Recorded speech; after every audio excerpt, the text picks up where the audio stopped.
It's one of the more mundane things we do. Run errands, stop at Walmart, pick up some stuff and head home from work. But last night in a Denver suburb, a quick trip to the Walmart was both terrifying and deadly, and no one got a heads up. A man in his 40s who pretty much just looked like everyone else calmly walked in, approached the registers, pulled out a gun and began firing at random. He wasn't targeting anyone he knew. He was just firing at anyone within range. And as the staff and the customers began to hit the floor or run for their lives, this is what the police dispatch sounded like.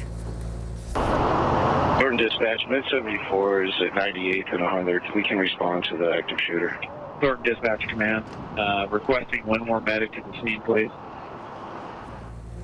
When the bullets stopped flying, 2 people were dead and a third died as medical workers tried to save her. And the shooter?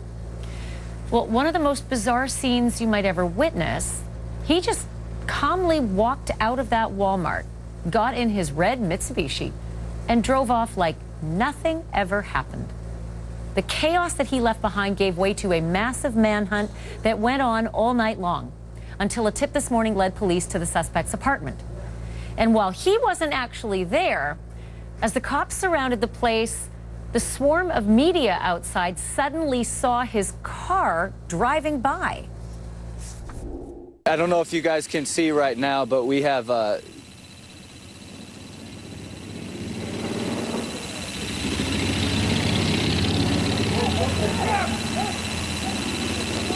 Hey. There's something going on. There's something going on, guys. They're all running.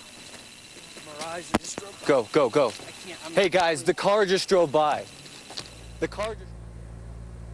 Yeah, that's exactly what you just saw.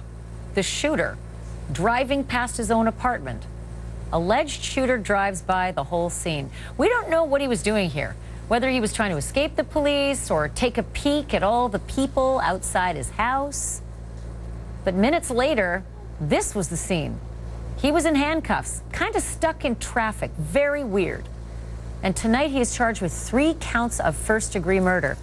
And yet, with all those facts in front of us, the most important one still eludes us, and that is, why the hell did he do this? Randy Corporon is a host on 710 KNUS Radio. He joins me now from Denver. Do we know anything more about Scott Ostrom, 47 years old, and why on earth this happened? Well, Ashley, we don't have any information on a motive at this point. We are getting more history on the suspect. He's got minor criminal history, minor in the scheme of things compared to what he allegedly did last night.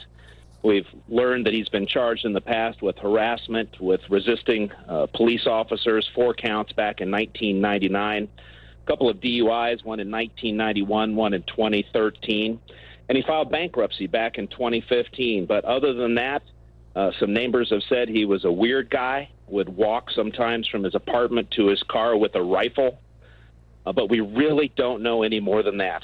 Not yet. What about, family, kids, wife? Was he a disgruntled? I mean, I have seen the history that he worked in the past as a roofer, but why the Walmart? Why those people?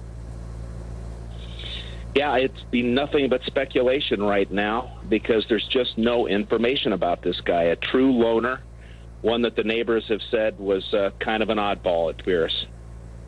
So do you know how the scene sort of unfolded inside? We were given those sort of basics, that it was just this very calm, strange moment, like everyday Joe walks in and just opens fire. Are there any other details that might give this more meaning for people who are so devastated by what's happened?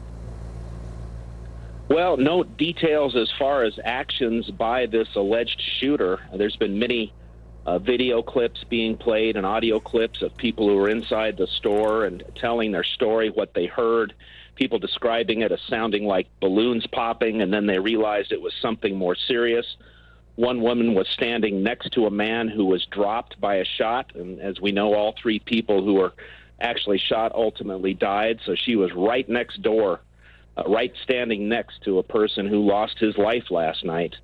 but not one word out of this killer. Just the word that was used to describe him going in and going out, and even this morning when he was arrested, was nonchalant.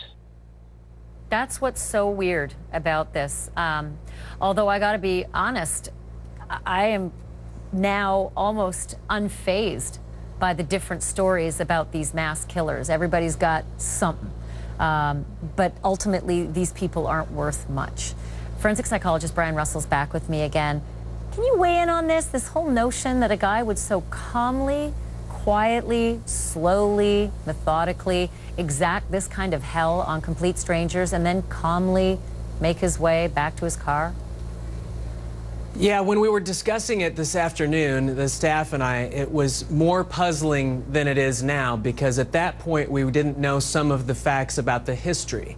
Now that we do, what I thought this afternoon seems to make even more sense, which is that it sounds very psychopathic to me. It sounds like there wasn't anything particularly about these people or even about the venue, about Walmart. There wasn't a statement. There wasn't any kind of a mission being accomplished. This was for the thrill or the enjoyment of doing it, I suspect, which is a very psychopathic thing. Psychopathy is sort of psychology's word for evil. It's the whole idea of taking pleasure in the infliction of suffering on others. And the thing about that is, this kind of a thing is never the first psychopathic thing somebody does. It starts in childhood. It's cruelty to animals and intentional breakage of things and lots of lying and somebody stuff. might have actually seen some sort of signs along the way. I got to ask you also, because when you see some middle-aged white dude like, you know, Stephen Paddock in Las Vegas become so incredibly deadly, I want to just sort of go down the list. Paddock killed 58. Allegedly. Esteban Santiago, accused of killing 5 at a Fort Lauderdale airport.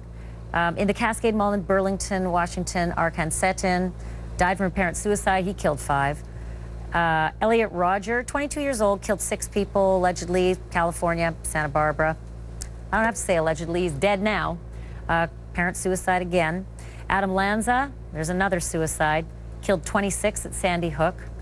James Holmes, 24 years old, Aurora, Colorado, opened up in a theater, killing 12, hurting another 58 during The Dark Knight Rises, 24 years old. So it just makes you wonder about all of these reports that are almost concurrent. And that is that the suicide rate is also going up among disaffected men in their 20s to 50s who are jobless, turning to drugs, and then killing themselves at a higher rate. Is there any correlation whatsoever between people who do that and people who do what happened last night?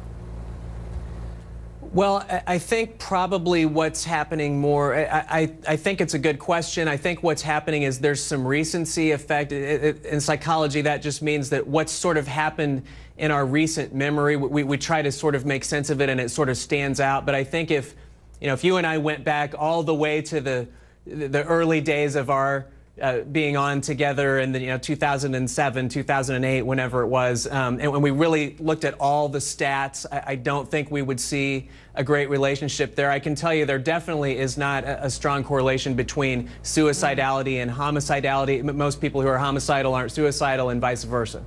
Yeah. Well, Brian, thanks for the insight. Although I got to say, you're insightful, but it doesn't help us to get through any of these. No matter what kind of science or forensics we can apply to these minds, it just doesn't help us feel anything for these people, and it doesn't help us feel better about where we are.